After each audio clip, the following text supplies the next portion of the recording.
안녕하십니까.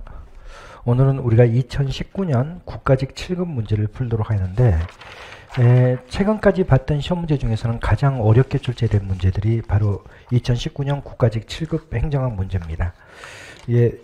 뭐 쉬운 문제들도 있긴 하지만 대부분 좀 어렵고 난이도 높게 출제가 됐기 때문에 여러분들이 특히 잘 정리를 해 두셔야 되겠습니다.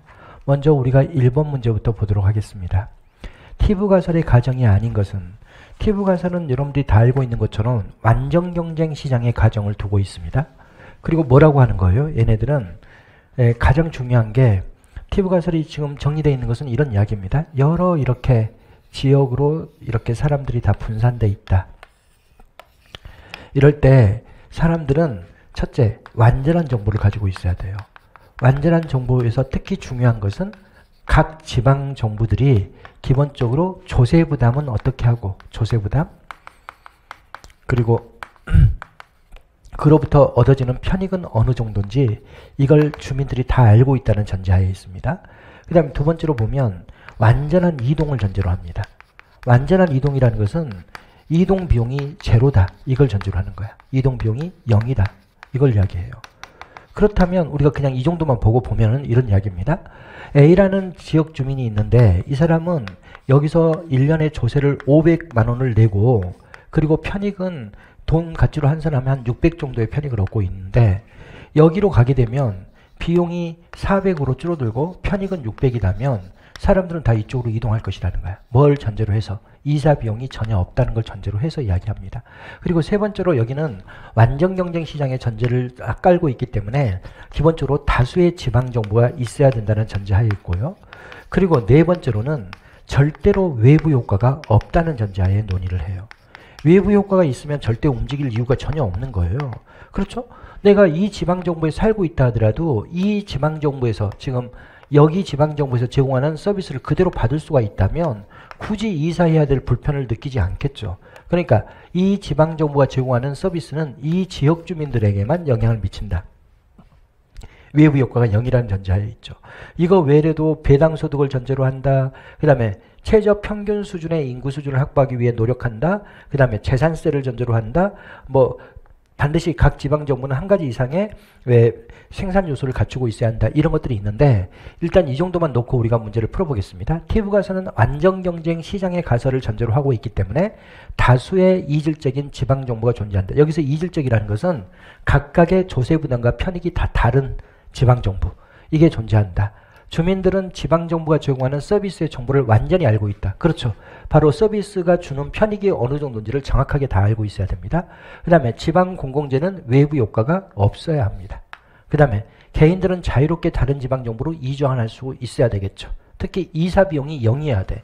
이사비용이 발생하게 되면 이쪽으로 안 옮길 수도 있어요. 이게 편익 대비 비용 부담 대비 편익이 크다 하더라도 이사 비용이 너무 커버리면 사람들이 움직이지 않기 때문에 바로 이사 비용은 0, 바로 완전한 이동을 전제로 해서 논의를 합니다. 그러면 1번의 문제는 3번이고 이거는 좀 그래도 좀 쉽게 출제된 문제죠. 2번 문제로 들어와서 봐봅니다. 다음과 관련 있는 행정 가치에 대한 설명으로 옳은 것은 안전을 위하여 자동차의 제동 자치를 이중으로 설계했다. 정전에 대비하여 건물 자체적으로 자가발전 시설을 갖추도록 하였다. 이것은 가해성을 지금 표현하고 있는 거죠. 가해성은 크게 세 가지가 있습니다. 하나는 중첩성이 있고, 또 하나는 반복성이 있고, 또 하나는 동등 잠재력이 있고, 이렇게 세 가지로 구분이 되는데, 중첩성은 여러 기관이 하나의 기능을 협력적으로 수행하는 것을 이야기하고, 반복성은 하나의 기능을 여러 기관이 독립적으로 수행하는 것을 이야기하고, 동등 잠재력은 주 장치가 고장났을 때 보조 장치가 이를 대신하는 것을 이야기하는 겁니다. 이거는 하나의 기능을 여러 기관이 서로 협력적으로 업무를 수행하는 이런 중첩성을 전제로 하기 때문에 서로 다른 기관들의 구성원들이 같이 협력적으로 업무를 수행하는 과정에서 혁신적인 아이디어가 만들어질 수가 있는 거죠. 그래서 창의성을 제고할 수 있죠. 그 다음에 가해성은 절대로 본질적 가치가 아닙니다. 당연히 수단적 가치죠. 틀렸죠? 그 다음에 가해성을 두게 되면 행정의 신뢰성과 안정성이 확보되겠죠. 혹시라도 예기치 못한 사태가 발생한다 하더라도 가해적 장치를 두게 되면 신뢰성과 안정성은 당연히 확보되는 거지 저하되는 것이 아닙니다. 그 다음 가해성은 형평성하고는 관련이 없어요. 가해성은 뭐하고 충돌하죠? 능률성과 충돌합니다. 왜? 가해적 장치는 주 장치가 제대로 작동할 때에는 전혀 불필요한 요소잖아요. 그러니까 가해성은 형평성과 상충되는 게 아니라 능률성과 상충돼요. 그래서 여기서 답은 1번이죠. 2번은 1번이 답입니다. 그 다음 3번 후기 인간관계론에 대한 설명으로 옳지 않은 것은 후기 인간관계론은 인간관계론 이후에 민주적 관리를 중시하는 모든 이론들을 묶어서 후기 인간관계론이라고 이야기를 합니다. 후기 인간관계론은 자아실현인을 전제로 해요.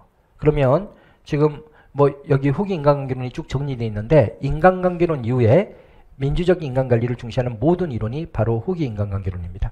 이 이론과 관련해서 여러분들이 공부를 해야 될 것은 이거는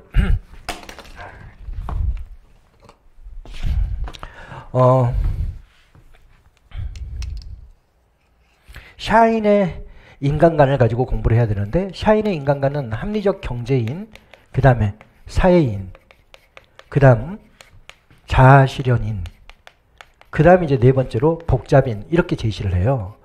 이 자아실현인과 관련되어 있는 행정이론이 바로 후기 인간관계론입니다. 그러면 우리가 여기서 보면 이건 과학적 관리론과 관련되어 있죠. 그 다음에 사회인간은 인간관계론과 관련되어 있죠. 자아실현인간은 이게 후기 인간관계론 여기와 관련되어 있어요. 복잡인은 여러분들이 다 알고 있는 X이론과 관련되어 죄송합니다. Z이론과 관련되어 있습니다. Z이론과 관련해서 여러분들이 다 알고 있는 뭐죠? 라모스의 가로인, 그 다음 베니스의 탐구인, 룬드스터트의 자유방임적 관리, 롤리스의 상황적응적 관리 이런 것들이 이제 Z이론적 인간상이고 바로 이런 Z이론적 인간상에 입각해 있는 게 바로 복잡인간입니다. 자아실현인은 바로 후기 인간관계론과 관련되어 있는데 여기는 어떤 관리를 해야 되냐면 이거는 이 후기 인간관계론은 어떤 인간상과 관련되어 있냐면 여기가 Y론적 인간과 관련돼요. Y론적 인간. Y론적 인간은 어떤 인간이에요? 능동적인 인간. 스스로 열심히 일하는 능동적인 인간이 바로 Y론적 인간이죠. 여기는 당연히 X론적 인간이죠. 여기도 X론적 인간입니다. 여러분들이 사회인이 Y론적 인간이라고 생각하는 사람이 있는데 그렇지 않습니다. 자아실현인이 Y론적 인간이에요. 자아실현인은 스스로 열심히 노력하죠. 왜 그러냐면 여기는 가장 중요한 관리 방식이 통합적 관리예요. 통합적 관리인 것은 바로 어떤 걸 이야기하냐면 조직의 목표에 개인의 목표를 반영해요. 그럼 어떻게 되죠? 조직의 목표에는 조직의 목표와 개인의 목표가 모두 다 통합되어 있다는 거예요. 그걸 우리가 통합적 관리라고 이야기를 하는 겁니다. 특히 조직의 목표에 개인의 목표가 반영되어 있는 거, 이게 통합적 관리예요. 그러면 조직의 목표에 개인의 목표가 반영되어 있으면 스스로 열심히 일하게 돼 있어요. 스스로 구성원들이. 그렇죠? 그래서 여기서 강조하는 것은 통합적 관리고 이럴 때는요. 구성원들이 스스로 열심히 일하기 때문에 기본적으로 이때는 관리자는 촉매적 역할만 수행하면 돼요. 촉매적 역할이라는 것은 방향잡기 역할을 이야기해요. 복잡인은 이렇지 않아요. 복잡인은 이게 사람마다 다 다르다. 그리고 사람마다 욕구의 변이성이 대단히 크다. 이걸 전제로 하기 때문에 여기는 상황 적응적 관리를 중시합니다. 상황 적응적 관리 이걸 강조하는 거고 그리고 이때의 관리자는 지금의 우리 조직 구성원이 어떤 상태냐를 진단하는 진단자 또 상담자로서 역할을 수행해야 돼요. 그래서 이 두 개를 정확하게 구별해야 됩니다. 자아실현인이 통합적 관리를 지향하는 거고 복잡인은 상황 적응적 관리를 지향하는 거고 자아실현인은 관리자가 촉매적 역할을 해야 되는 거고 복잡인은 관리자가 진단자 또는 상담자로서 역할을 수행해야 되고 그리고 이 자아실현인이 Y론적 인간이고 복잡인이 Z이론적 인간입니다. Z이론적 인간 이걸 여러분들이 구별해서 공부를 해두시면 됩니다. 일단은 후기 인간관계로는 합리적 경제인 이거 말하는 거죠. 이게 아니라 바로 후기 인간관계로는 자아실현인과 관련돼 있어요. 그래서 자아실현과 더 부합한다. 맞죠? 개인은 다양한 차원에서 다양한 특성을 지니고 있으므로 상황에 따라 개인을 다양한 시각으로 이해할 수 있다. 이게 바로 상황 적응적 관리예요.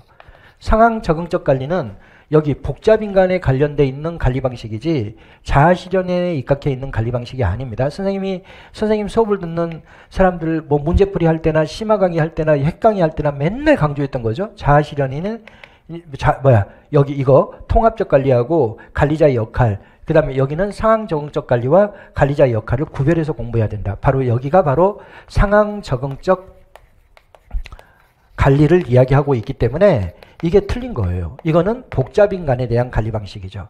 대표하는 이론은 맥그리거의 Y이론, 바로 Y론적 인간이 바로 아지리스의 성숙인이죠. 맞죠?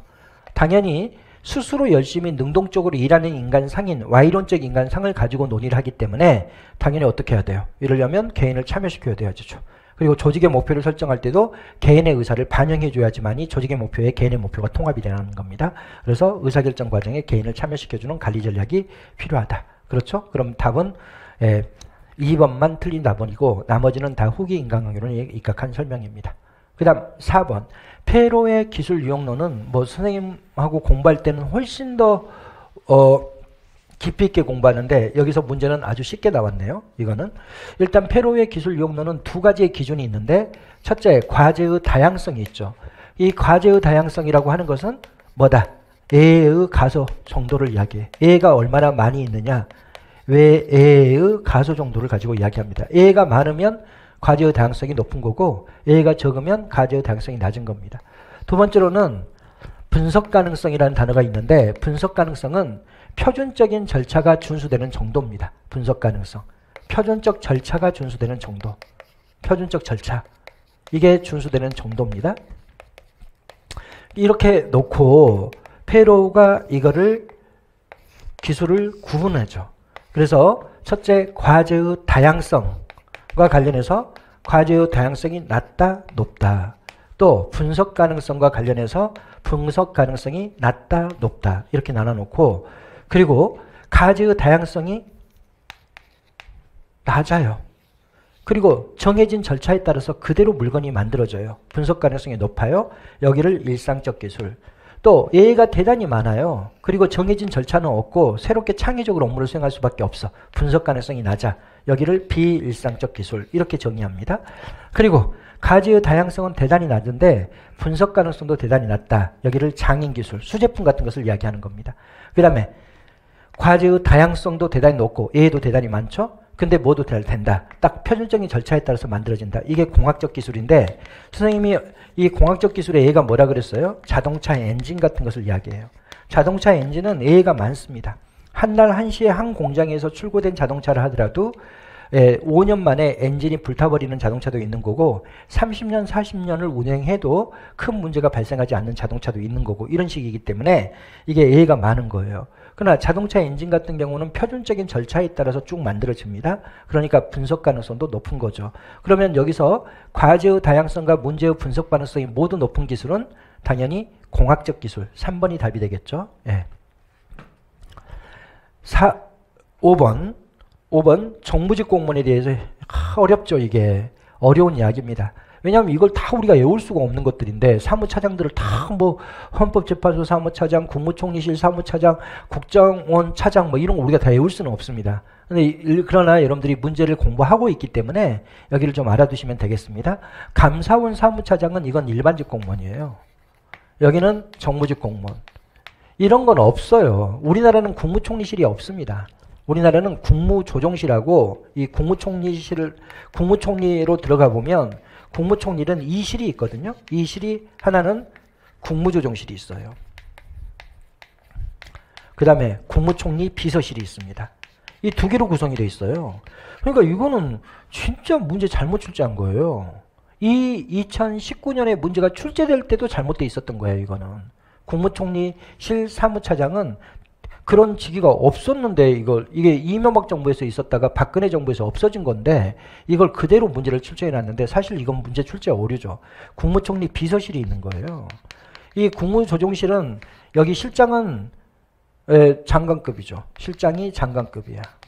그 다음에 국무총리 비서실은 여기 실장이 차관급이에요. 다르게 구성이 돼 있는데 어찌됐건 이게 지금 국무총리실이 지금 국무조정실로 바뀌었단 말이죠. 그래서 국무조정실 사무차장은 이건 정부직 공무원으로 돼 있습니다.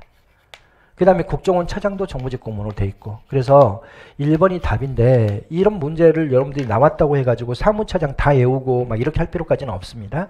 그냥 여기에 나와 있는 지문들 정도를 여러분들이 좀 확인해 놓는 정도로 감사원은 사무차장이 일반직이다. 이 정도만 여러분들이 좀 확인해 놓는 정도로 하시기 바랍니다.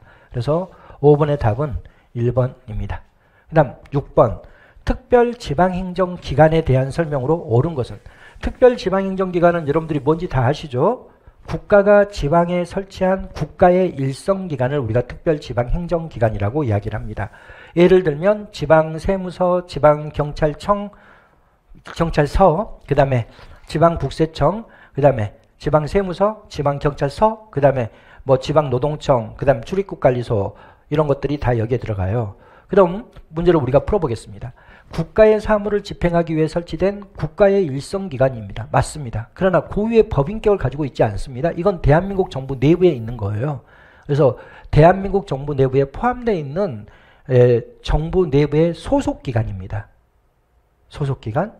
여러분들이 중앙행정기관이 있고 이 중앙행정기관 안에는 두 개 가지가 있어요. 하부조직이 있고 그 다음에 소속기관이 있고 이렇게 나눠져요.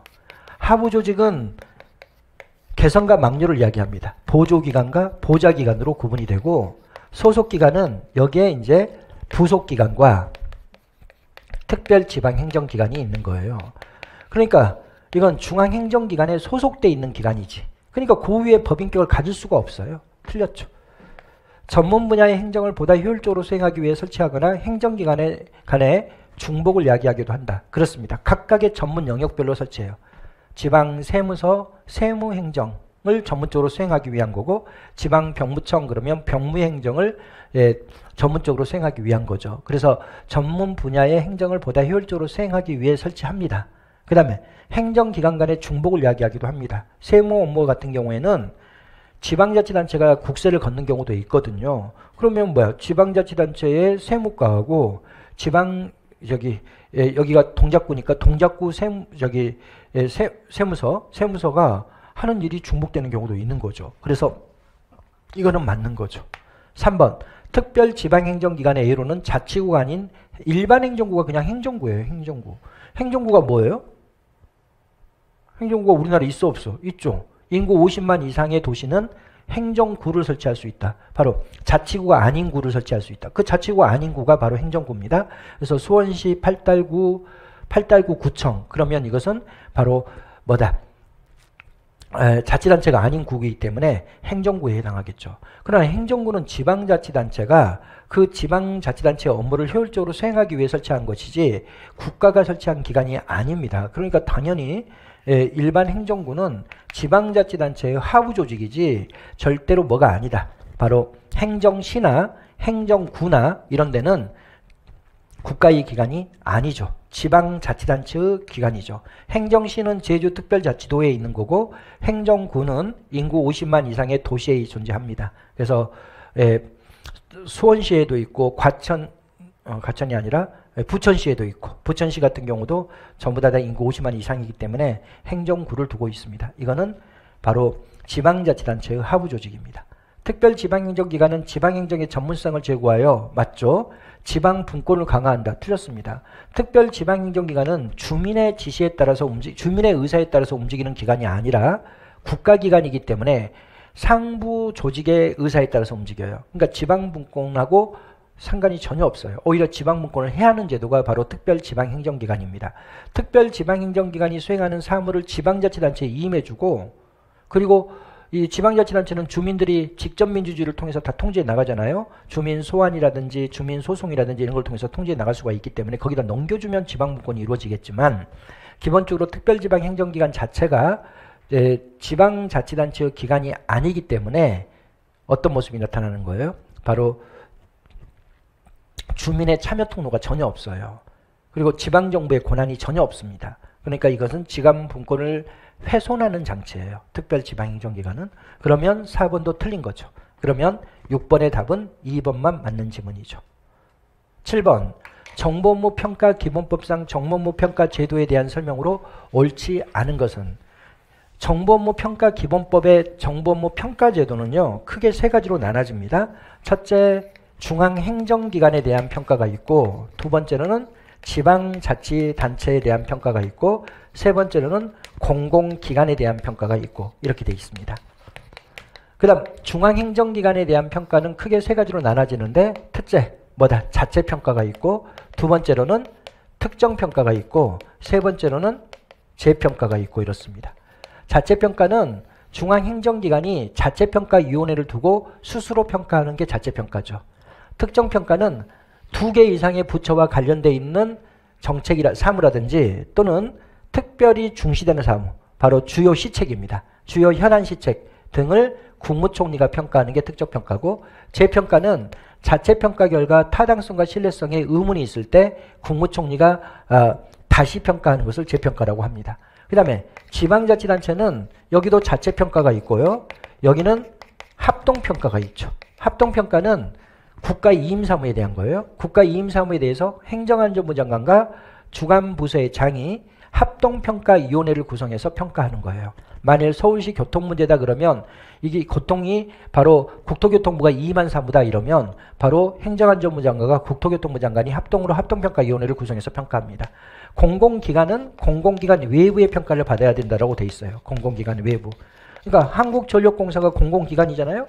그럼 한국전력공사가 스스로 평가하면 안 되고 3일 해외 법인이나 이렇게 외부의 평가기관에게 평가를 받도록 돼 있습니다. 이건 공공기관 외부의 평가를 받도록 돼 있다. 그럼 여기까지만 보고 우리가 문제를 풀어보겠습니다. 공공기관도 정보업무 평가의 대상이 된다. 그렇죠. 여기에 포함되어 있어요. 이 세 가지가 정보업무 평가 기본법에 명시되어 있는 평가죠. 2번 중앙행정기관뿐만 아니라 지방자치단체도 자체평가를 실시해야 한다. 그렇죠. 중앙행정기관도 자체평가가 있고 지방자치단체도 자체평가가 있습니다. 세 번째, 재평가는 이미 실시된 평가의 결과 특히 자체평가가 실시되고 난 다음에 타당성과 신뢰성에 의문이 있을 때 국무총리가 다시 평가하는 게 재평가입니다. 이미 실시된 평가의 결과, 방법 및 절차에 관해서 그 평가를 실시한 기관 외에 그렇죠. 국무총리는 그 평가를 실시한 기관이 아니죠. 에서 다시 평가하는 것이다. 맞습니다. 국가이임사무에 대하여 평가가 필요한 경우에는 행정안전부 장관이 중앙행정기관의 장과 함께 합동평가를 하는 거지. 합동평가. 특정평가가 아니라. 특정평가는 2개 이상의 부처와 관련되어 있는 시책이라든지 또는 특정 현안 정책에 대해서 국무총리가 평가하는 거고 지금 이렇게 국가이임사무에 대해서 행정안전부 장관과 중앙행정기관이 합동으로 평가위원회를 구성해서 평가하는 것은 합동평가지 특정평가가 아니죠. 항상 시험문제 낼 때 이거하고 이것을 잘 구별할 수 있느냐를 가지고 시험문제를 워낙 많이 내기 때문에 여러분들이 절대로 단어와 관련해서 구별을 잘 해두셔야 되는 그런 내용입니다. 그래서 4번만 틀린 지문이고 나머지는 다 맞는 지문입니다. 8번 에드아크라시는 바로 탈관료제를 이야기하는 거죠. 에드아크라시에 대한 설명으로 옳지 않은 것은 대표적인 예로는 네트워크 조직, 매트릭스 조직 등을 들 수 있다. 그렇죠. 네트워크 조직도 탈관료제의 일종이고 매트릭스 조직에서의 수평구조도 탈관료제의 일종입니다. 에드아크라시는 변화에 신속하게 대응할 수 있는 장점으로 인해 그렇습니다. 최근에는 전통적 관료제 조직 모형을 대체할 정도로 많이 활용되고 있다. 절대 그렇지 않아요. 이 에드아크라시는 임시조직이에요. 임시조직이니까 원래 관료제를 전제로 만들어지는 조직이에요. 지금 이렇게 정부관료제가 이렇게 있으면 지금 우리가 한미 FTA 체결단을 만든다. 임시조직으로. 그러면 여기에 농림축산식품부에서 농산물에 대한 수출입 전문가, 축산물에 대한 수출입 전문가, 그 다음에 해양수산부에서 수산물에 대한 수출입 전문가, 그 다음에 과학기술정보통신부에서 IT 정보통신기술의 수출입 전문가, 산업통상자원부에서 공산품 등의 수출입 전문가, 통상의 전문가 이런 사람들이 다 나와가지고 수평적 관계에서 업무를 수행해 나가는 겁니다. 그리고 실제 한미 FTA가 체결되고 나면 성국적으로 체결되고 나면 원래 소속으로 다 데려가요. 다 되돌아갑니다. 이건 임시사업단이 바로 태스크포스고 태스크포스가 가장 대표적인 에드아크라시의 모습을 띠고 있습니다. 문제가 해결되고 나면 원래의 소속으로 되돌아가는 조직이 바로 에드아크라시죠. 그러니까 전통적 관료제를 절대 대체하지 못해요. 전통적 관료제와 병존하고 있는 거죠. 틀렸죠. 구조적으로 수평적 분할은 높은 반면에 수익적 분할은 낮고 공식화 및 직군화의 수준이 높다. 이것도 선생님이 늘 강조하는 지금 복잡성에 대한 논의인데 탈관료제 에드아크라시는 소규모 조직이에요. 소규모 조직이기 때문에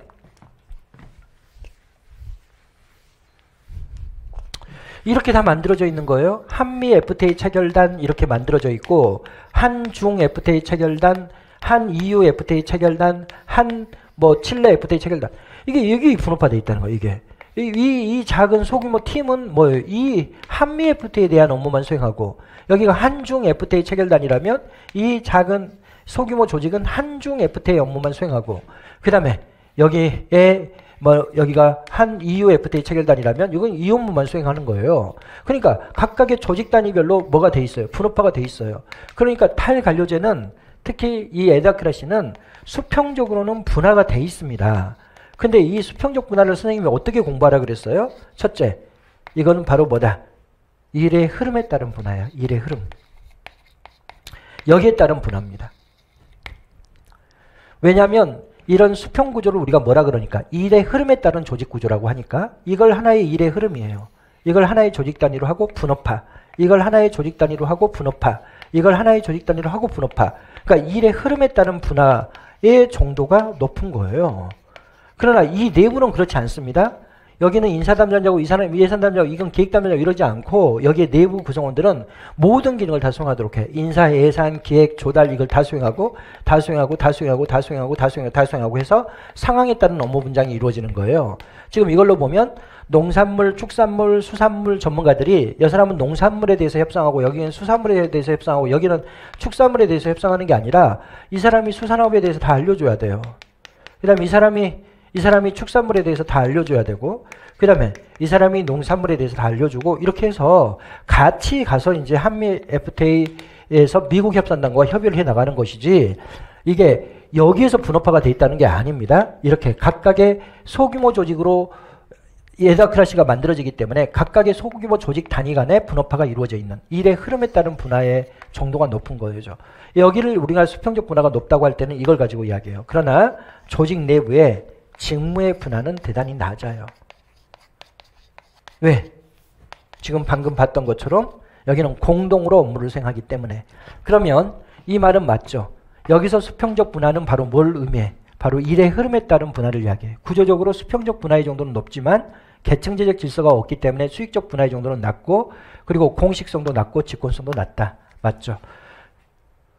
가업의 표준화나 공식화 정도가 상대적으로 낮다. 그렇죠. 공식성이 낮은 게 에다크라시니까 구성원 간의 업무 간 갈등이 일어날 우려가 있다. 그렇습니다. 철저하게 업무가 분업화되어 있고 업무 수행 방식이 딱 정해져 있다면 갈등의 소지가 낮아지는데, 이런 게 전혀 없기 때문에 서로 업무를 어떻게 수행해야 될까와 관련해서 서로 갈등이 대단히 심각하게 나타날 우려가 있는 거죠. 그래서 1번하고 3번하고 4번은 다 맞는 지문이고 2번만 틀린 지문입니다. 대단히 중요한 문제고 선생님이 늘 수업 시간에 강조했던 그 부분들이 그대로 문제에 출제되어 있는 겁니다. 9번, 공무원 연금제도에 대한 설명으로 옳은 것은, 비기금제는 뭐죠? 기금을 운영하지 않는 게 비기금제입니다. 적립된 기금 없이 연금교부가 발생할 때마다 필요한 비용을 조달하여 지급하는 방식으로 미국 등이 채택하고 있다. 선생님이 이것도 대단히 강조했는데, 우리나라는 연금제도를 완전히 미국과 똑같이 운영해요. 우리나라가 공무원 연금이 있잖아요. 미국은 뭐가 있냐면 미국은 캘리포니아 공무원 연금기금이 있습니다. 여러분들이 주식을 조금만 하는 사람이어도 이거 알아요. 캘리포니아 공무원 연금기금은 규모가 무지막지합니다. 거기에서 만일 주식을 팔기 시작하잖아요. 그럼 미국 주가가 막 출렁출렁거려요. 엄청난 규모를 자랑하고 있는 게 캘리포니아 공무원 연금기금이에요. 우리나라는 뭐가 있어요? 공무원 연금기금이 있잖아요. 그러니까 항상 여러분들이 공부를 할 때 우리나라와 미국이 똑같이 생겼어요. 그리고 우리나라와 대비되는 데가 바로 영국과 독일이에요. 영국과 독일은 전혀 다릅니다. 우리나라와 미국은 기금제를 운영해요. 그리고 우리나라와 미국은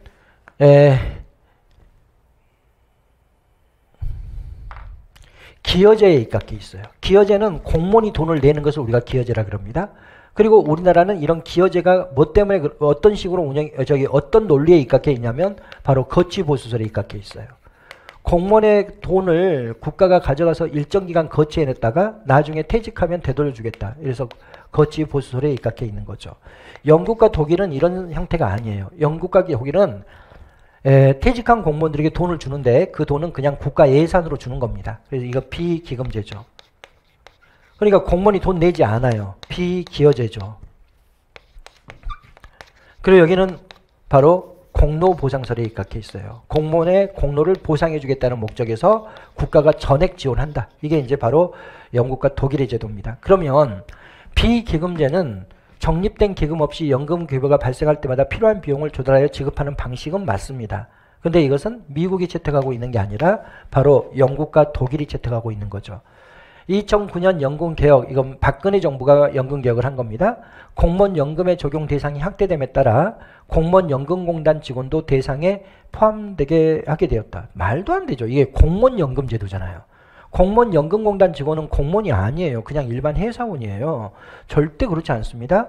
공무원 연금의 제도의 적용 대상은 국가직 공무원과 지방직 공무원 및 국가와 지방자치단체의 직원으로 구성되어 있어요. 직원이 공무원 아닙니까? 직원 중에 공무원이 아닌 직원들이 있어요. 청원경찰이나 이런 사람들. 이런 사람들이 공무원연금법의 적용 대상입니다. 공무원연금제도는 행정안전부가 관장하고 틀렸습니다. 공무원연금제도는 인사혁신처가 관장해요. 이런 거 시험 문제 많이 냅니다. 행정안전부는 인사업무 안 해요. 이제는 인사혁신처가 대부분 다 인사업무를 관장해 나갑니다. 그 집행은 공무원연금공단이 실시하고 있다. 틀렸죠. 행정안전부 장관이 관장하고 있습니다. 행정안전부가 관장하고 있다. 이 부분이 틀린 거고 이 부분은 맞아요. 예. 비기여제는 정부가 연금자원의 전액을 부담하는 제도이다. 그렇죠. 비기여제는 공무원이 돈을 안 낸다는 것이기 때문에 바로 국가가 전액 다 국가의 재원으로 연금을 지급한다는 거죠. 그럼 4번이 옳은 지문이죠. 그 다음 10번 교육훈련 방법에 대한 설명으로 옳은 것은 OJT는 직장 내 훈련 또는 현장형 학습 이렇게 이야기하는데 이거는 선임자가 후임자를 1대1로 실제 업무를 수행하는 과정에서 훈련을 시키는 것을 직장 내 훈련이라고 이야기하죠. 직장 내 훈련은 감독자의 능력과 기법에 따라 훈련 성과가 달라지며 그렇죠. 선임자를 잘 만난 사람들은 그 선임자의 능력과 기법을 많이 배워오겠지만 선임자를 잘못 만난 사람들은 아주 무능한 선임자를 만나게 되면 당연히 훈련의 성과가 달라질 수밖에 없습니다. 아주 낮을 수밖에 없죠. 1대1로 교육을 시키는 거니까 많은 사람을 동시에 교육하기 어렵죠. 그럼 1번이 맞죠. 감독자의 능력과 기법에 따라 훈련 성과가 달라지고 다수를 한꺼번에 교육시키지 못한다. 감수성 훈련은 여러분들이 뭐 늘 공부하는 거죠. 이거는 원래 정신병 치료법으로 발달한 것이다. 그렇습니다. 감수성 훈련은 대인관계를 개선할 목적으로 이루어진 훈련인데 이게 대인기피증을 가지고 있는 사람들의 치료법으로 만들어졌던 거죠. 전문가의 지원을 받아 과제의 해결책을 도출한다. 틀렸습니다. 전문가의 지원을 받아 과제의 해결책을 찾는 것은 사건 처리 연습이에요. 선생님이 늘 수업 시간에 이야기했던 사건 처리 연습. 사건 처리 연습은 바로 뭐와 관련돼 있어요? 시뮬레이션. 시뮬레이션 중에 하나가 바로 사건 처리 연습인데 먼저 어떻게 한다? 대략적인 문제 상황을 제시해줘요. 누가? 교육자가. 교관 이렇게 이야기하죠. 교관이. 그러면 이 훈련자들이 교관에게 필요한 정보를 자꾸 물어봐. 아, 이거는 어떤 상황입니까? 이거는 어떤 상황입니까? 이런 물어봐서 그 필요한 정보를 얻어서 해결책을 찾아 나가요. 이게 이제 바로 교관을 여기서는 전문가로 표현한 거죠. 전문가의 지원을 받아서 문제의 해결책을 도출하는 방법은 이걸 사건 처리 연습이라고 이야기하는 거죠. 그 다음 모의 연습이 있는데 이게 시뮬레이션이죠. T집단 훈련으로 불리며 틀렸습니다. 감수성 훈련을 우리가 실험실 훈련 또는 T집단 훈련이라고 표현을 해요. 당연히 이게 틀린 거죠. 주어진 사례나 문제에서 어떤 역할을 실제로 연기해 봄으로써 모의 연습은 연기하는 게 아닙니다. 당면한 문제를 체험해 보는 방법이다. 이거는 역할 연기죠. 그렇죠? 여기서부터 여기까지 써져 있는 것은 역할 연기를 쓰고 있는 거예요. 역할 연기. 모의 연습을 쓰고 있는 게 아니라 역할 연기를 쓰고 있는 거죠.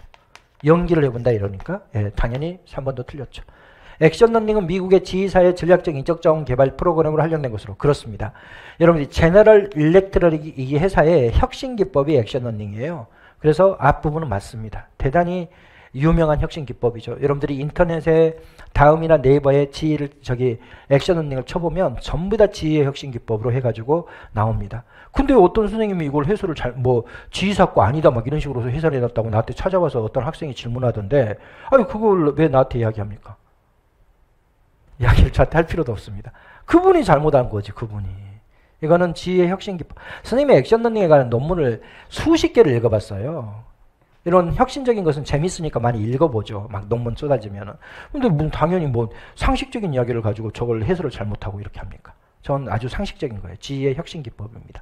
다만 액션 러닝은 실제 문제를 해결하는 데 있어서의 혁신 기법이지 기본적으로 태도나 행동 변화를 추구하고 인간관계 개선을 가져오는 게 아닙니다. 태도와 행동의 변화를 통해 인간관계 기술을 향상시키는 것이 주된 목적인 것은 감수성 훈련인 거죠. 이게 문제를 상당히 막 여러 가지로 꼬아서 문제를 출제했는데 기본적으로 태도와 행동의 변화를 통해 인간관계 기술을 향상시키는 것은 감수성 훈련입니다. 우리가 다 알고 있는 것처럼 대인관계 개선, 인간관계 개선에 초점을 두고 있는 게 감수성 훈련이죠.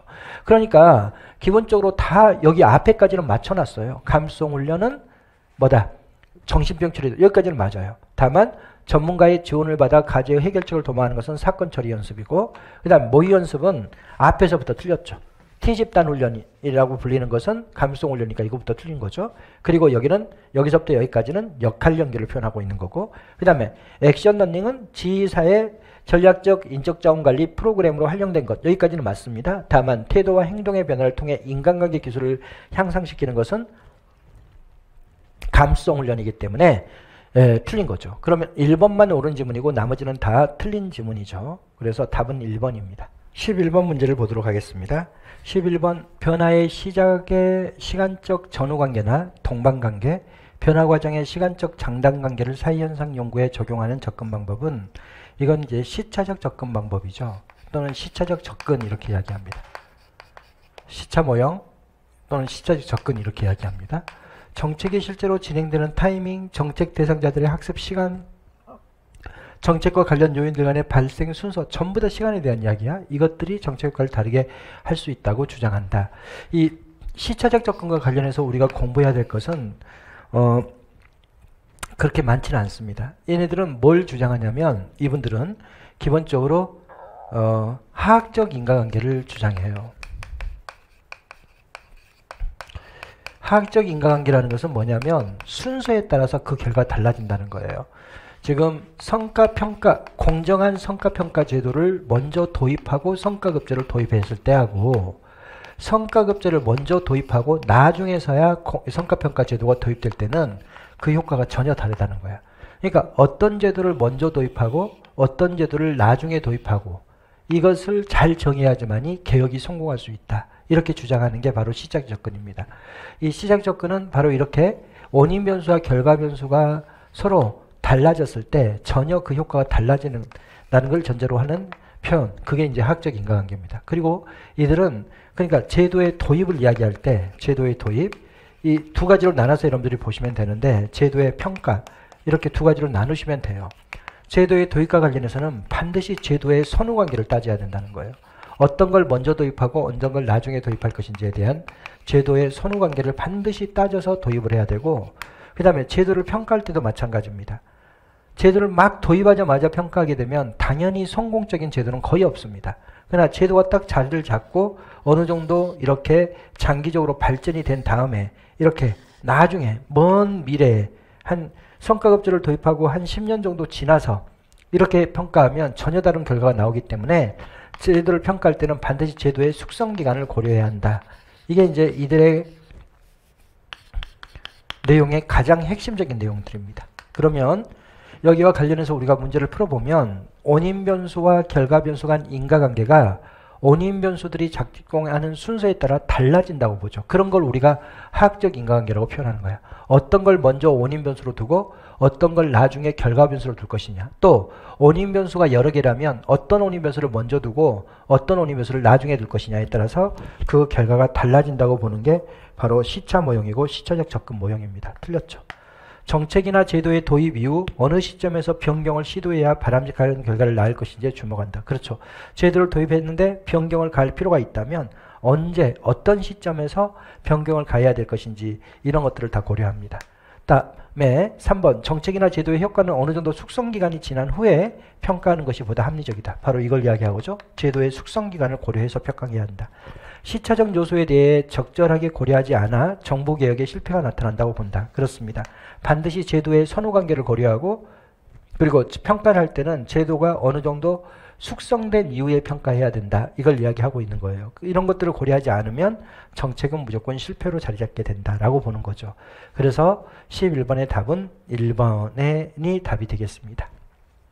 2번 정책 결정 모형에 대한 설명으로 옳은 것은 쓰레기통 모형은 의사결정을 위해서는 문제, 해결책, 그 다음 뭐죠? 선택 기회, 그리고 참여자, 이 네 가지 구성 요소가 필요하다고 봅니다.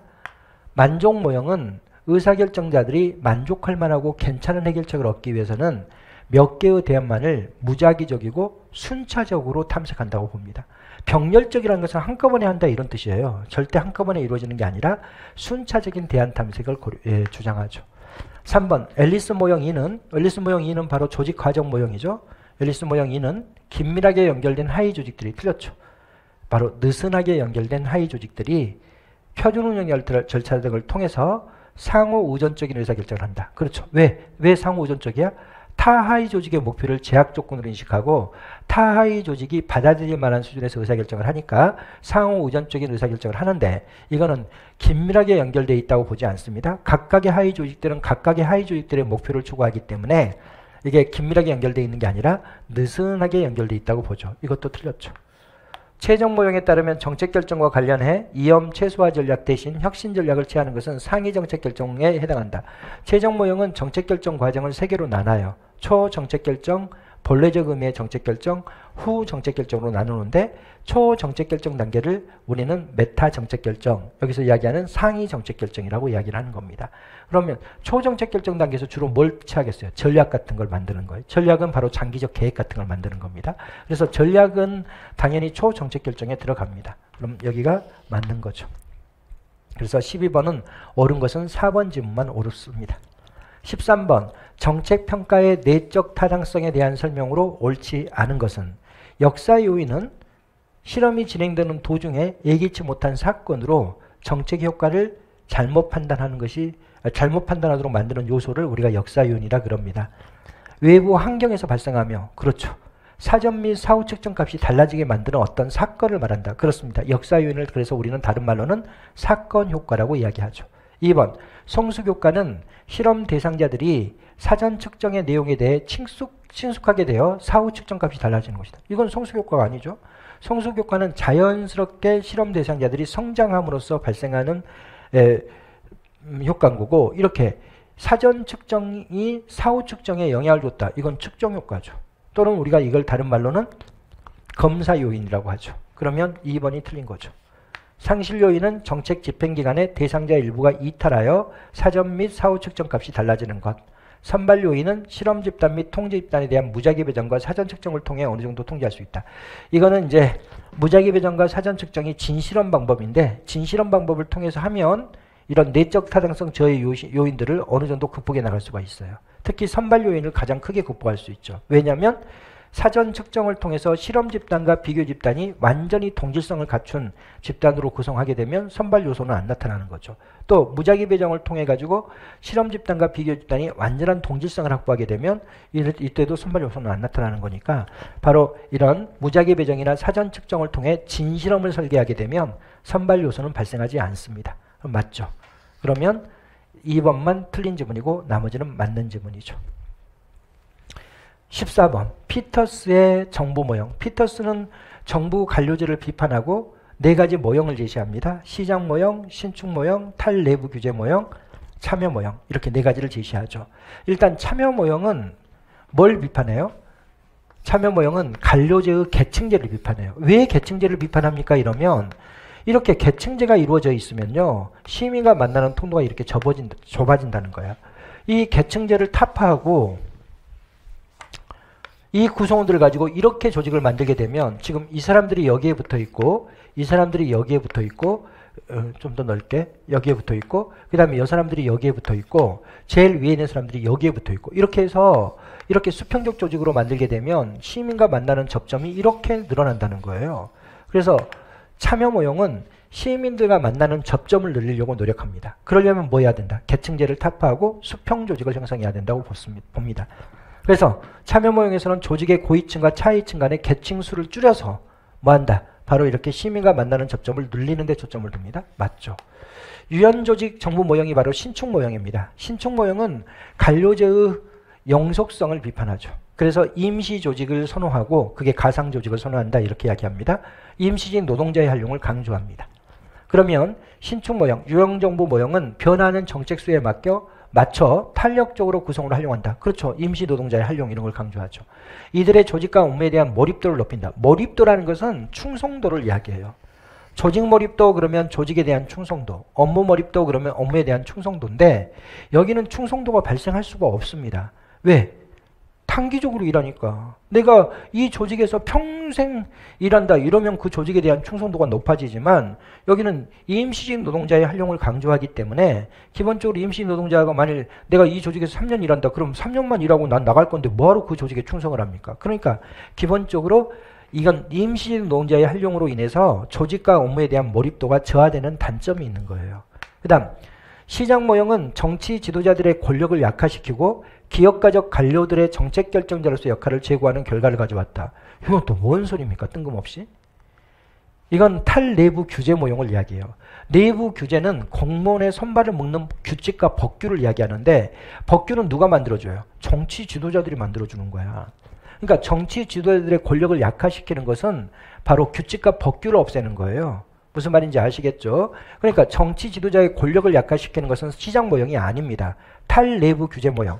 탈내부 규제 모형에서 내부 규제. 이 내부 규제는 관료들의 손발을 묶는 규칙과 법규를 이야기해요. 법령. 법령을 이야기한단 말이죠. 근데 이 법령은 결국 누가 만들어주냐면 정치 지도자들이 만들어주는 거야. 그럼 탈내부 규제 모형은 이거 없애라는 거잖아요. 법령과 규칙을 없애라. 그럼 이걸 없앤다면 정치 지도자의 권력이 약화되는 겁니다. 그리고 탈내부 규제 모형은 내부 규제를 없애는 대신에 그럼 내부 규제가 없으면 어떻게 되죠? 최량이 부여되겠죠. 대신 뭐로 통제하겠다? 바로 성과에 의해서 통제하겠다. 성과 통제를 전제로 해요. 그럼 이 성과 통제를 전제로 하는 게 바로 기업가적 정부잖아요.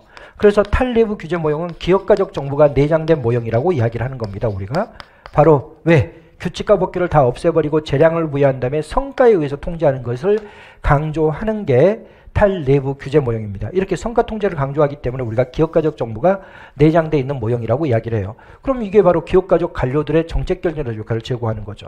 그러니까 이것은 시장 모형에 대한 지문이 아니라 뭐다? 탈내부 규제 모형에 대한 지문입니다. 그럼 당연히 틀린 거죠. 그 다음 탈내부 규제 모형은 정부 역할의 적극성 및 개입성이 높으면 공익구현이 어렵다는 인식을 전제로 한다. 여러분들이 이걸 잘 알아야 되는데 여기서 내부 규제라는 것은 우리가 공부하는 경제적 규제나 사회적 규제를 의미하는 게 아니에요. 국민을 향한 규제가 아니라 공무원들의 손발을 묶는 규제를 없애는 거예요. 여기는 봐보세요. 정부 역할의 적극성과 개입성은 뭐예요? 정부가 시장에 개입하는 거. 이런 경제적 규제나 사회적 규제를 가지고 이야기하는 거 아닙니다. 이거는 관료제 내부의 내부 규제를 없애라는 것이기 때문에 여기와 전혀 무관해요. 시장에서의 규제, 기업을 규제하는 거, 민간인을 규제하는 거, 여기와는 전혀 무관한 겁니다. 그러니까 탈내부 규제 모형은 이런 것과 관련이 없이 논의가 돼요. 공무원들의 손발을 묶는 규제를 없음으로써 공무원의 창의성을 개선해 나가려고 하는 것이기 때문에 당연히 4번도 틀린 지문이죠. 그러면 14번의 옳은 지문은 1번만 옳은 지문이 되는 겁니다. 15번. 우리나라의 예산과 법률의 차이에 대한 설명으로 옳은 것은 국회는 발의 제출된 법률안을 수정 보완할 수 있다. 그렇죠. 수정 보완할 수 있습니다. 제출된 예산안은 정부의 동의 없이는 수정할 수 없다. 맞아요? 틀려요? 틀려요. 수정은 할 수 있죠. 정부의 동의 없이는 뭐 할 수 없다. 증액이나 새 비목을 설치할 수 없다. 그러나 정부의 동의 없이 뭐 할 수 있어요? 삭감해요. 삭감할 수 있죠. 삭감이나 폐지는 할 수 있잖아요. 삭감 폐지권은 수정권 아닙니까? 이것도 수정권이고 이것도 수정권이에요. 그러니까 이건 수정할 수 없다라고 표현되어 있어서 틀린 거예요. 정부의 동의 없이는 증액하거나 새 비목을 설치할 수 없다. 이렇게 표현돼야지 맞겠죠. 2번. 국회에서 제출된 법률안은 의결기한에 제한이 없으나 그렇습니다. 법률은 의결기한에 제한은 없습니다. 예산안은 매년 12월 2일까지 예산결산특별위원회에 심사를 마쳐야 한다. 예산은 이런 게 있어 없어요? 없어요. 예산은 어떻게 해야 되죠? 회계연도 개시 30일 전까지 의결해야 됩니다. 회계연도 개시 30일 전이 언제냐? 12월 2일이야. 30일 전이니까. 그럼 12월 2일까지 뭘 해야 되죠? 의결해야 되지. 의결. 본회의에서 의결을 해야 되는 거지 예산결산위원회의 심사를 마쳐야 되는 게 아닙니다. 틀렸죠. 대통령 국회가 의결한 법률안에 대해 거부권이 있다. 그렇죠. 대통령의 법률안 거부권이 있죠. 국회 의결 예산에 대해서는 제2요구권이 없습니다. 대통령의 거부권이 제2요구권인데 그런 건 없죠. 4번 일반적으로 법률은 국가기관과 국민에 대해서 구속력을 갖습니다. 그래서 이걸 법률을 공부할 때 이런 걸 우리가 양면적 구속력이라 그러죠. 국민도 구속하고 공무원도 구속한다. 그러나 예산은 국가기관만 구속합니다. 왜냐하면 국민들에게 조세를 받는 것은 조세법에 근거해서 받는 거지 예산서에 근거해서 받는 것이 아니기 때문에 당연히 이것은 맞는 지문이죠. 그러면 4번만 옳은 지문이고 나머지는 다 틀린 지문이죠. 16번 윌다브스키의 예산 문화론이지. 예산 문화론. 이건 윌다브스키라는 점중주의자가 제시한 거라는 걸 여러분들이 일단 알고 있어야 돼요. 이 사람은 두 개로 나눕니다. 첫째가 바로 국가 경제력 하고요. 또 하나는 미래에 대한 예측 능력, 바로 재정 예측력. 이걸 기준으로 합니다.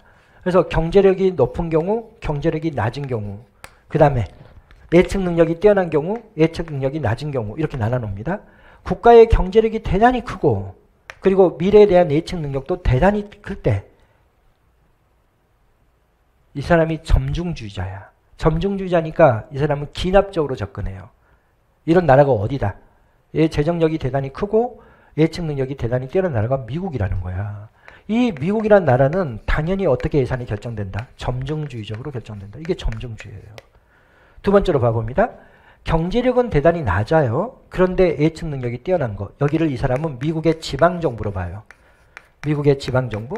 미국의 지방정부도 우리나라의 지방정부처럼 재정력은 대단히 빈약합니다. 그래서 중앙정부, 연방정부가 돈을 줘야지만이 활동을 할 수가 있어요. 그래서 여기는 뭐가 이루어지냐면 중앙정부가 돈을 얼마 주는지를 보고 거기에 따라서 예산이 결정된다는 거예요. 이걸 우리는 뭐라 그러냐면 세입예산. 이걸 다른 말로 우리는 양입제출예산이라고도 이야기합니다.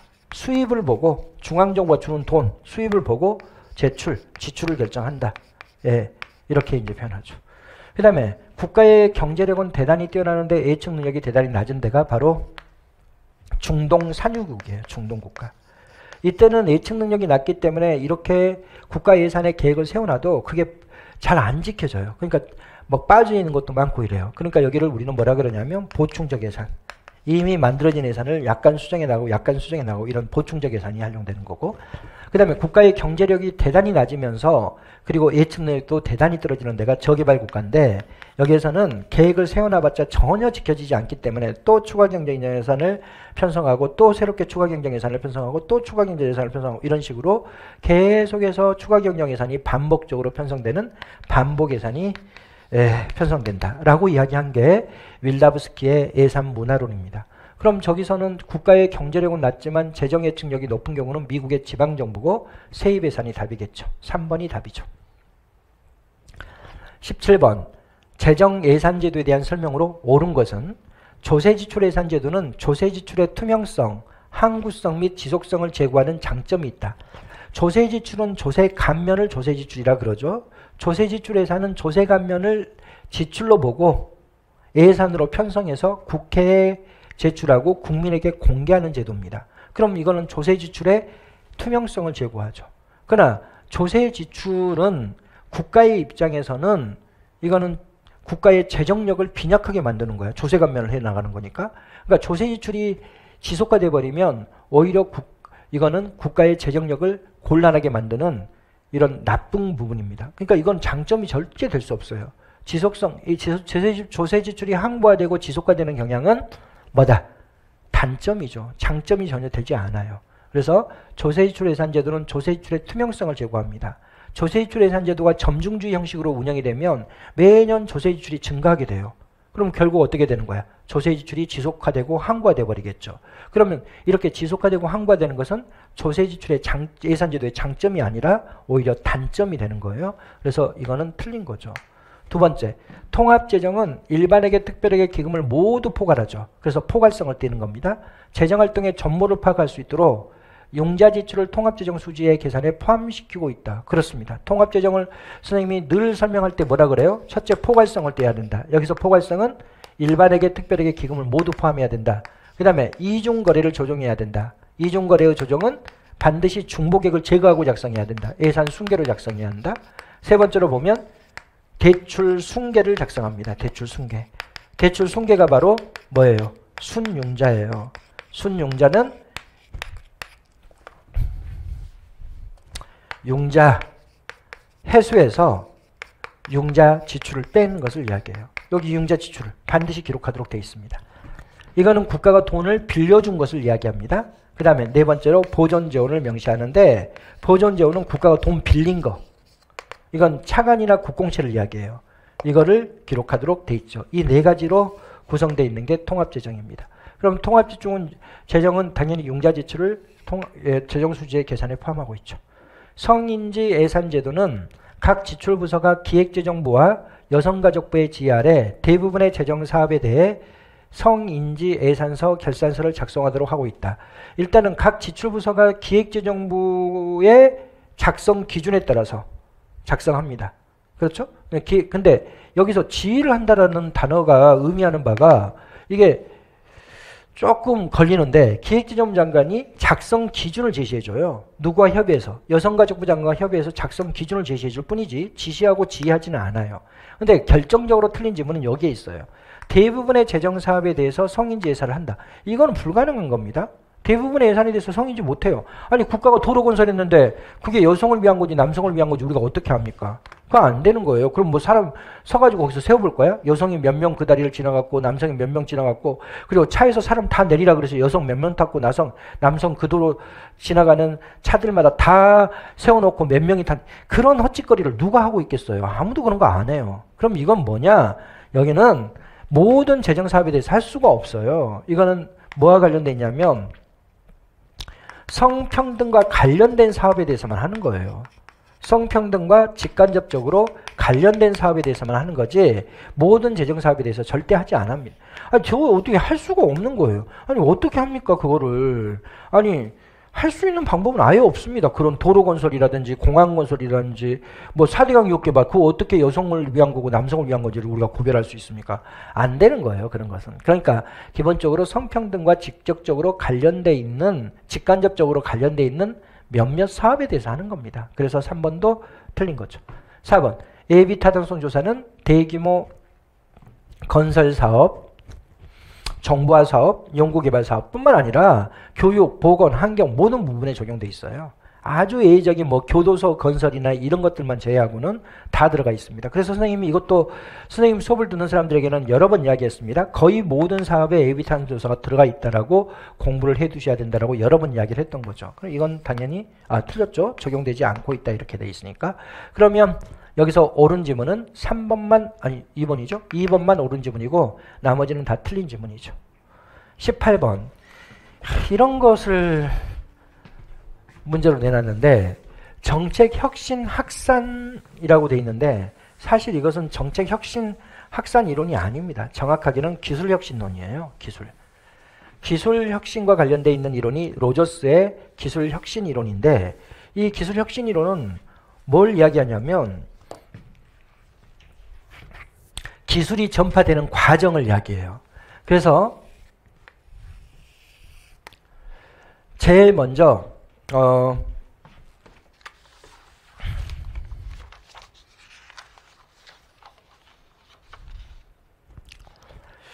지금 여기 정책혁신 확산 이론이 나와 있는데 원래는 기술혁신 확산 이론입니다. 이거를 정책이라고 이름만 바꿔놓고 지금 문제를 출제한 겁니다.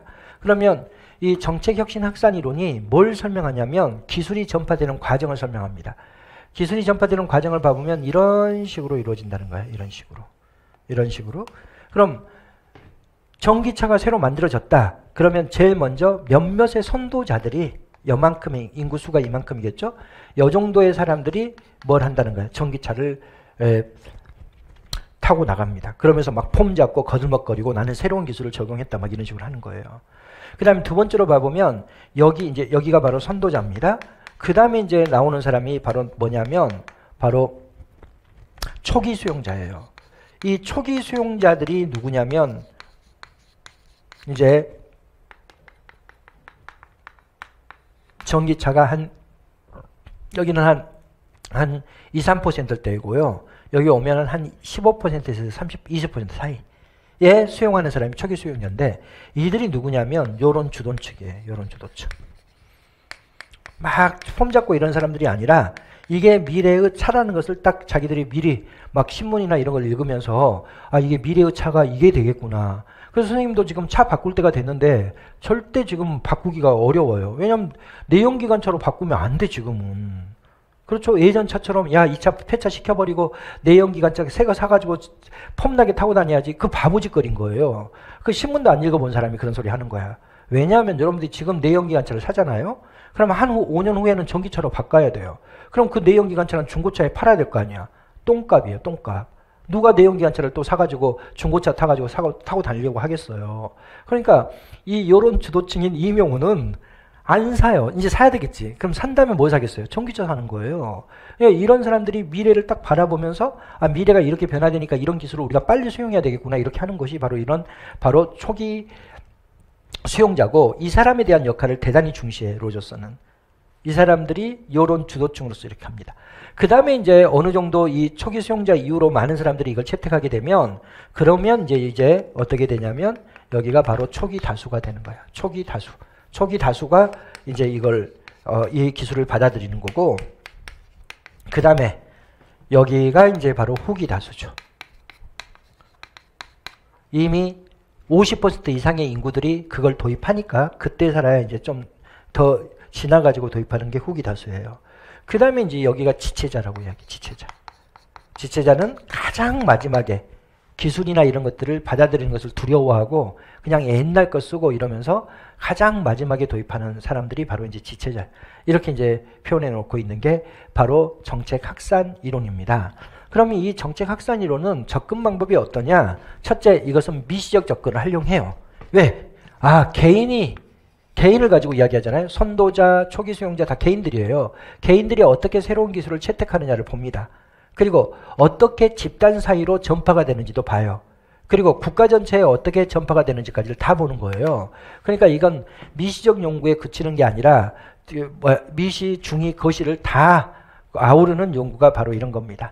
우리가 스마트폰도 다 저런 과정을 거치거든요. 다만 이제 스마트폰은 저런 과정이 훨씬 더 빨라요. 왜냐하면 사람들의 교체 주기가 2년 단위잖아. 보통 스마트폰은 2년마다 바꾸니까 기본적으로 저게 확 이루어지는 거고, 전기차는 상당히 시간이 걸릴 겁니다. 왜냐하면 사람들이 2년마다 차를 바꾸는 사람들은 거의 없어요. 물론 이제 그런 사람들도 있긴 하겠지만 대부분 보통 막 10년 타고 15년 타고 이렇게 바꾸기 때문에 이게 저거보다는 훨씬 더 느리게 천천히 진행될 것은 맞습니다. 스마트폰보다는. 그러나 어찌됐건 이게 개인이 선택하는 과정도 설명하고, 그리고 이게 집단 사이로 전파되는 과정도 설명하고, 그리고 이게 사회 전체에 전파되는 과정까지를 설명하기 때문에 이 세 가지를 모두 고려한 연구입니다. 수용자는 여러분들이 보시고, 분포로 보면 이거는 수용자는 저렇게 아름다운 정 모양의 정규 분포를 이루죠. 그리고 수용자의 누적 도수가, 이 그래프를 누적 도수라 그래요. 이게 지금 여기까지가 이제 이제 다 전기차를 타는 거고, 그 다음에 또 더 많은 사람들이 채택하게 되면 여기까지 전기차를 타는, 이게 다 누적이잖아요. 그래서 이 선을 우리가 이렇게 이 선 누적 도수라고 이야기하는데, 이 선은 바로 S자를 그리고 있는 거죠. S자. 그렇게 아름다운 S자는 선생님이 못 그렸는데 좌우간 이게 S자 형태를 띱니다. 확산으로 보면 선진국에서 후진국으로 전파되는 것을 계층적 확산이라 그러고, 그냥 선진국 후진국이 아니라 거의 비슷한 수준의 국가들이 이웃 국가를 모방해서 채택하는 것을 공간적 확산이라고 이야기합니다. 문제를 풀어보겠습니다. 정책 혁신 확산에 관한 연구는 주로 미시 수준에 그치고 중위 수준이나 거시 수준의 연구는 미진하다. 틀렸죠. 혁신의 초기 수용자는 바로 이런 주도층이죠. 소속 집단의 침망을 받는 이들로서 그 사이의 여론 선도자일 가능성이 높다. 맞죠. 확산은 선진 산업국가부터 저개발국가로 확산되는 게 계층제적 확산. 이웃지역으로부터의 모방을 통한 확산이 바로 공간적 확산입니다. 틀렸죠. 로저스에 따르면 혁신 수용 시간에 따라서 저렇게 딱 이루어지는 거죠. 수용자의 수의 분포는 정규 분포를 이룹니다. 그리고 이들의 누적 도수는 S자 형태를 띠고 있는 거죠. 그래서 정규 분포와 S자 형태를 바꿔서 출제하고 있는 거죠. 뭐 그렇게 뭐 중요한 이론이라고 보기는 좀 어렵습니다. 그리고 이게 최근의 이론도 아니고 아주 오래된 기술에 대한 아주 오래된 이론입니다. 그러나 이게요, 의미하는 바는 되게 커요. 지금의 사회 현상에서도 새로운 기술이 도입되면 항상 저 과정이 이루어지거든요. 그러니까 여러분들이 주식 투자할 때 요 정도에서만 투자를 해도요, 요 정도 선도자들이 이걸 딱 접했을 때 이걸 투자를 해도요, 이제 이렇게 계속해서 시장 점유율이 높아져 가면은 그 기업은 주식을 사면은 대박을 치고 이래요. 그러니까 여러분들이 이 주식쟁이들이 이런 거 잘 봐요. 이런 로저스의 기술 혁신 이론 이런 것들을 실제 이렇게 주식쟁이라는 표현을 선생님 너무 좀 미안한 표현이고, 애널리스트나 이런 분들이 이런 차트를 가져와 가지고 막 설명하고 지금 현재 전기차가 요 정도 와 있습니다. 막 이렇게 이야기하고 이렇게 합니다. 예. 그리고 이제 또 이제 메타 세상이 오잖아요. 그래서 메타와 관련된 기술과 관련해서도, 예. 근데 지금 뭐 메타라고 해가지고 막 주가 폭등하고 이런 거 보면 다 게임 회사들이거든요. 선생님은 메타를 그렇게 인식하지 않는데, 그게 메타야, 그따위 것이. 게임하는 게 무슨 메타입니까? 그러니까 저는 그런 메타라고 하는 메타버스 기술이라는 것이 단순한 그런 게임에 한정되어 있는 기술이라고 보기도 어렵고, 근데 막 메타버스 기술이라 해가지고 게임의 영상이 이제 이런 실제 모형과 비슷하게 이렇게 막 구현이 되고 막 이러는 것을 이야기하는데, 그 게임에서 구현이 되는 것처럼 인식하는데, 그럼 그거는 큰 기술이 아닙니다. 그 게임 업체에서 그냥 하겠죠, 그냥. 지네들끼리, 게임하는 사람들끼리 그렇게 이용하는 기술에 불과하겠죠. 근데 그 이상을 훨씬 넘어서는 이런 기술이 되겠죠. 그러니까 지금 어떤 미국 기업은 어디가 그랬지? 페이스북이구나. 페이스북이라는 기업은 이름까지 바꿔버렸어요. 메타라는 이름으로 이름까지 바꾸고 막 이렇게. 왜? 이게 이제 앞으로 엄청난 혁신 기술이 될 것이다라고 보고 있기 때문에 그렇죠. 자, 그건 그렇고 기본적으로 기술 확산 이론을 지금 정책이라는 단어로 바꿔서 출제하고 있는 겁니다. 그 다음 19번. 1980년대 이후 주요 국가들의 예산 개혁에 대한 설명으로 옳은 것은, 성과주의 예산제도는 재정사업에 대한 투입보다는 그 결과가 바로 성과죠. 결과가 목표 달성도고 목표 달성도가 바로 성과입니다. 이걸 강조하고 있고, 그러나 정작 성과 평가 측정이죠. 사업 원가 선정, 투입 대비 산출을 따져봐야 되는데 투입이죠. 이 사업 원가. 성과와 예산의 연계 등에서 여전히 많은 난관이 있다. 당연하겠죠. 중기 재정 계획이 바로 국가재정 운용 계획입니다. 왜 중기냐? 국가재정 운용 계획은 5년 단위로 편성하잖아요. 그럼 5년 단위는 장기라고 보기는 어렵잖아. 중기라고 볼 수밖에 없죠. 그래서 우리가 중기재정계획 그러면 우리나라에서는 국가재정운용계획을 이야기해요. 단년도 예산의 장점인 안정성과 일관성보다는 당연히 틀렸죠. 안정성과 일관성은 단기 예산의 장점이 되지 않아요. 중장기 예산이 안정성과 일관성을 확보하죠. 그렇죠? 그 다음에 재정 건전성 등 중장기적 거시재정 목표의 효과적인 추구를 위해 도입되었다. 틀렸습니다. 중기 재정 계획은 단년도 예산의 단점이죠. 단점인 뭘 극복하고, 바로 불안정성과 일관성이 아니라 불안정성과 불일관성을 극복하고 재정 건전성 등의 중장기적 거시재정 목표의 효과적인 추구를 위해 도입되었다. 이렇게 표현돼야 되죠. 좀 더 안정적으로 표현하려면 중기재정 운영계획은 단년도 예산의 장점인 안정성과 일관성 및 재정 건전성 등 중장기적 거시재정 목표의 효과적인 추구를 위해 도입되었다. 왜? 국가재정 운용계획은 단년도 예산이에요. 5년 단위 예산이니까. 그렇게 표현돼야 되겠죠. 3번. 하향식 예산 편성 제도가 뭡니까? 총액 배분 자율 편성 예산이죠. 추계한 예산 총량을 전략적 우선순위에 따라 먼저 부문별 부처별로 배분하여 예산의 기술적 효율성 제고를 우선적인 목적으로 한다. 이것도 선생님이 늘 강조했던 거고, 이거 여러분들이 잘 알고 있어야 됩니다. 개념을. 맨날 강조했던 것들인데, 기본적으로 이것과 관련된 게 시크의 건전재정의 원칙이죠. 건전재정 원칙. 시크의 건전재정의 원칙은 세 가지가 있다 그랬습니다. 총량에 대해서는 강력하게 통제해야 된다. 총량적 재정 규율. 그 다음에 두 번째가 바로 배분적 효율성. 효율성입니다. 세 번째가 바로 기술적 효율성. 이렇게 세 가지로 구성이 되어 있어요. 기술적 효율성. 그럼 이게 도대체 뭡니까? 이러면 이런 이야기죠. 지금 이 예산 당국이 보건복지부에게 야, 니네 내년에 50조 안에서만 예산 편성해와. 이렇게 총량을 부여하면 반드시 지켜져야지만이 건전재정이 달성될 수 있다는 거예요. 두 번째, 이제 보건복지부가 이 50조를 지켜오는데 이 돈을 쓸 때는 여기에 보건에 얼마 쓸지 복지와 관련해서 노인복지에 얼마 쓸지, 청소년복지에 얼마 쓸지, 아동복지에 얼마 쓸지, 취약계층 복지에 얼마 쓸지는 반드시 정책의 우선순위에 따라 배분돼야 돼요. 이걸 우리가 배분적 효율성이라 그래요. 정책의 우선순위에 따른 전략적 자원 배분을 배분적 효율성이라 그럽니다. 지금 이 보건복지부 장관이 뭐라 그랬냐면 사회적 약자의 보호를 아주 강조하는 사람이야. 그러면 이 50조를 이 복지에다만 쓴다고 봅시다. 이 50조를. 그러면 이게 복지인데 이 복지 중에서 이 취약계층 복지를 가장 많이 중시하고 있는 거잖아요. 그럼 여기다 가장 많은 돈을 써야 됩니다. 30조. 그 다음에 이 사람이 두 번째로 중시하는 게 우리나라의 인구 감소가 너무 심각하기 때문에 아이들이 태어나면 국가가 거의 만들어내겠다. 키워내겠다. 해서 아동복지를 대단히 중시해요. 그럼 여기가 두 번째로 돈을 많이 써야 돼. 그 다음에 세 번째로 우리나라의 인구 노령화의 문제로 노인들에 대해서도 복지를 해야 된다 해서 이게 세 번째로 중시된다면 여기 너무 많이 썼네. 여기 3조. 4조. 그렇죠. 그 다음에 청소년 복지는 적게. 말로는 취약계층을 위해서 일하겠습니다. 해놓고 오히려 여기에다가 30조 써버리고 여기다 15조 쓰면 안 된다. 이게 바로 뭐예요? 바로 배분적 효율성입니다. 그럼 이 노인복지에 4조가 배정됐다면 이 배정된 돈에 대해서는 최소의 비용으로 최대의 산출이 발생할 수 있도록 사용돼야 한다. 이걸 우리는 뭐라 그러냐면 기술적 효율성이라 그래요. 최소의 투입으로 최대의 산출을 가져올 수 있도록 뭐가 돼야 된다.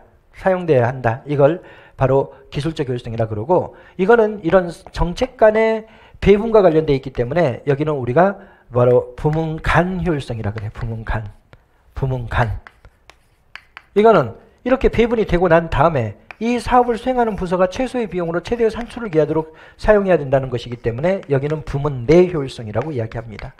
그러면 이 지문을 다시 한번 읽어보겠습니다.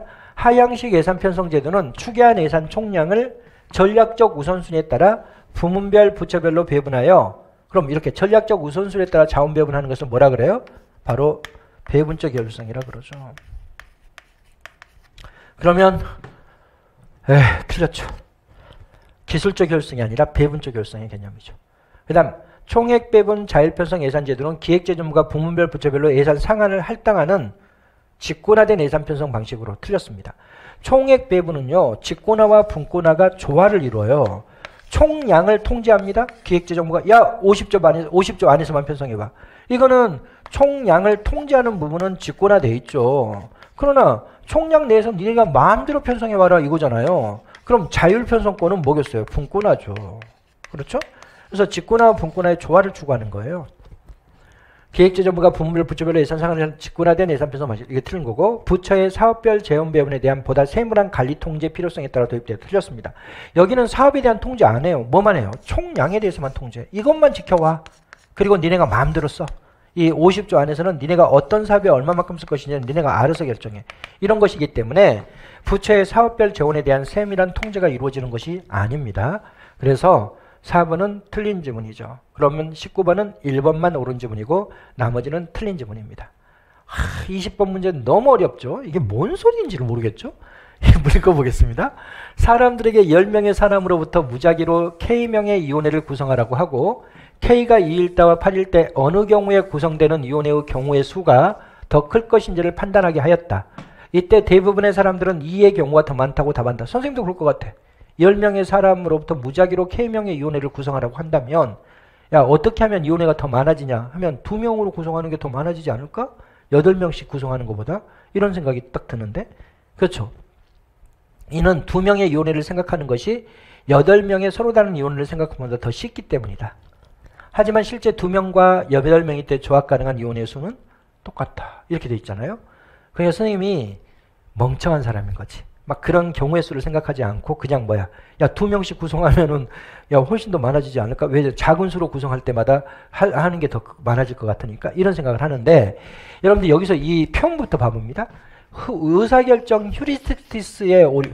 휴리스틱스는 여러분들이 뭘 우리가 휴리스틱스라고 한다 그랬어요? 답을 정확하게 모르는 것이 휴리스틱이에요.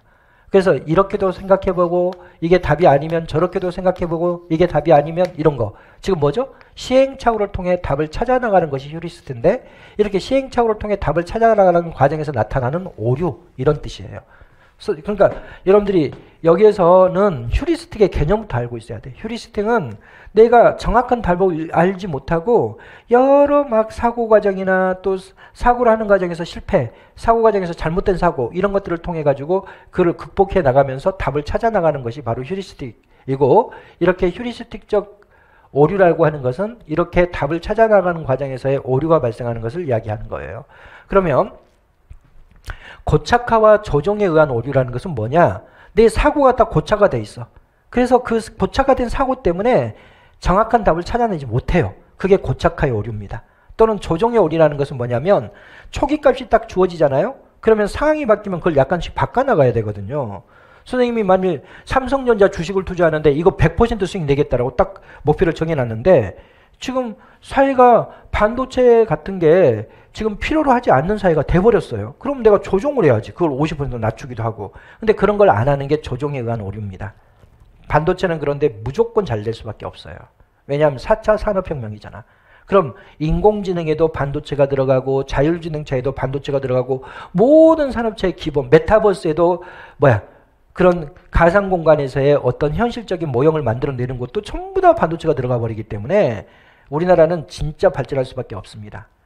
발전할 수 있어요. 삼성전자나 하이닉스 때문에 발전할 수가 있는 거야. 그러니까 기본적으로 여러분들이 그런 것에 대한 의심을 할 필요가 없습니다. 우리나라는 전 세계 반도체 1등 국가 아니에요? 특히 이제 메모리 반도체에서. 그러니까 물론 이제 비메모리 분야는 우리가 1등 아닙니다만 어찌됐건 지금 삼성이 비메모리도 잡겠다고 지금 나서고 있는 판이니까 우리나라는 발전하겠죠. 그걸 믿고 하는 거야. 그러니까 여러분들이 합격하면 반도체 아주 튼실한 기업에다가 적금 들듯이 딱 한 달에 10만 원, 10만 원 이렇게 딱 해놓으면 나중에 큰 돈이 됩니다. 당연히 그렇게 될 수밖에 없어요. 조종, 근데 물론 조종은 오죠. 당연히 뭔가 내가 생각하는 것이 잘못 생각됐다 그러면 스스로 조종을 해 나가고 이렇게 해야 됩니다. 이게 이제 고착화와 조종에 의한 오류. 이거하고 전혀 상관없어요. 허위 상관에 의한 오류는 뭐다? 바로 독립변수와 원인변수가 전혀 관계가 없어. 그게 허위야. 그렇죠? 근데 독립변수와 종속변수에 전혀 관계가 없는데 관계가 있는 것처럼 생각한 오류예요. 그러면 이거는 전혀 상관이 없죠. 이런 거하고는. 그 다음에 상상 용이성에 의한 오류. 이게 이거죠. 그냥 상상하기 편한 게 2야. 8개로 나누는 것보다는 2개로 나누는 게 상상하기 훨씬 편해. 그러면 그래서 사람들이 2라고 답한 것이라는 거예요. 이런 것들은 이제 우리가 상상의 용이성에 의한 오류입니다. 그럼 이건 뭡니까? 사례의 연상 가능성에 의한 오류. 사람들에게 물어보면 이런 거야. 비행기 사고로 사람이 더 많이 죽었을까? 교통사고로 사람이 더 많이 죽었을까라고 물어보면 사람들이 어떻게 답을 할 가능성이 크냐면 비행기 사고로 더 많은 사람이 죽었다고 생각할 수가 있습니다. 왜냐하면 교통사고는 텔레비전이나 뉴스에 잘 안 나와요. 그런데 비행기 사고는 워낙 많은 사람들이 한꺼번에 죽게 돼버리기 때문에 이게 기본적으로 언론화되기도 용이하고 텔레비전에 방송되기도 용이해요. 그러면 그런 사례를 많이 내가 이렇게 신문이나 TV로 접했기 때문에 이게 사례를 연상하기가 더 쉬운 거야. 비행기 사고에 대한 사례를. 그럴 때 발생하는 오류. 이런 게 이제 사례 연상에 의한 오류입니다. 사례를 연상하기 쉬운 사례를 생각해가지고 답을 해버리는 오류. 이런 거예요. 그럼 답은 3번입니다. 상상 용이성. 어떻게 하는 게 더 용이하냐 이것에 대한 건데 이거 휴리스틱의 오류를 선생님 정리는 했습니다. 근데 이게 2번 다시 나올 것 같지는 않아요. 또 선생님 또 장담하기는 어렵지만 왜냐하면 이런 게 너무 구체화된 이런 문제를 내면 안 되죠. 이거는 정책 분석에서 아주 구체화된 주제 중에 하나입니다. 우리가 지금 선생님이 이야기했던 거 한번 봐보세요. 그 선생님이 여기 지문에 주로 나와 있는 게 이용 가능성 휴리스틱인데 이게 첫 번째 사례의 연상 가능성에 의한 오류. 교통사고와 비행기 사고로 사망한 확률을 판단할 때 비행기 사고에 대한 이런 사례를 더 많이 내가 뉴스나 TV에 접했기 때문에 비행기 사고로 인한 사망자가 더 높다고 판단할 이런 오류가 사례의 연상 가능성으로 인한 오류입니다. 탐색의 용이성으로 인한 오류는 지금 R자가 이렇게 있는데 R자로 시작하는 단어가 더 많을까 아니면 R자가 세 번째에 있는 단어가 더 많을까를 물어보면 사람들은 이거는 여러분들이 사전 찾을 때 이렇게 찾기가 어렵잖아요. 이렇게 찾잖아요. 앞 글자, 앞 글자를 가지고 찾잖아요. 이게 더 탐색이 용이하니까 이게 더 많다고 답해버린다. 이런 게 이제 탐색의 용이성에 따른 오류입니다. 상상 용이성에 따른 오류는 쉽게 상상할 수 있는 것이 빈도가 높다고 보는 오류고, 상관관계는 선생님 이야기했죠. 상관관계가 없음에도 상관관계가 있다고 잘못하는 거고, 고착화와 조정의 오류도 선생님 설명을 다 했습니다. 이런 게 이제 바로 여기에 나와 있는 거고, 답은 당연히 3번입니다. 근데 뭐 이런 것들이 또 나올까 싶긴 하지만 그래도 기출이 됐기 때문에 거기에 예를 읽어가면서 여러분들이 뭘 해야 돼요? 이해를 좀 해나가셔야 됩니다. 예, 여기까지. 예, 문제를 막상 풀다 보면 그렇게 어렵진 않는데 그래도 이게 옳지 않은 것을 골라라라는 문제보다는 옳은 것을 골라라는 문제가 더 많고, 그리고 또 아주 예외적인 문제들이 한두 문제가 끼어 있기 때문에 실제 시험장에서 이 문제를 경험했던 사람들은 뭐 쉽지 않았을 것 같은 생각은 듭니다. 예. 그래도 여러분들이 잘 정리를 해서 마무리를 잘 해 나가시기 바랍니다. 여기까지 우리가 하고 다음 주에는 2019년 지방직 7급 문제를 가지고 해설 강의를 하도록 하겠습니다. 고생하셨습니다.